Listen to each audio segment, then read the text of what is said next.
എൻ്റെ പൗരോഹിത്യ ജീവിതത്തിലെ 21ാമത്തെ ഈസ്റ്റർ ബലിയായിരുന്നു ഞാൻ ഈ ബലിപീഠത്തിൽ കഴിഞ്ഞ വർഷം 31-ാം തീയതി അർപ്പിച്ചത്.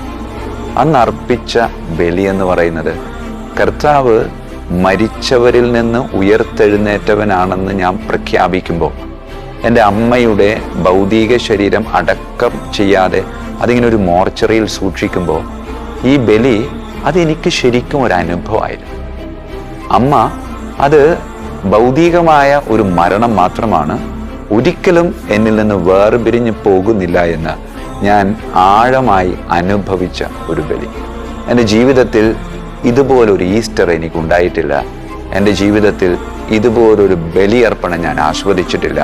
കർത്താവ് മരണത്തിൻ്റെ അധിനാഥനാണെന്ന് വ്യക്തിപരമായ ദൈവാനുഭവത്തിലൂടെ ഞാൻ ആസ്വദിച്ച ഒരു ബലിയർപ്പണമായിരുന്നു. അതുകൊണ്ട് ക്രിസ്തു മരണത്തെ തോൽപ്പിച്ചവനാണ്. ഒരിക്കലും നാം നമ്മളുടെ പ്രിയപ്പെട്ടവരുടെ മരണത്തിൽ സങ്കടപ്പെടേണ്ട. കാരണം അതിനുമപ്പുറം ഒരു ജീവിതമുണ്ട്. ആ ജീവിതമാണ് നമ്മളെ കാത്തിരിക്കുന്നത്.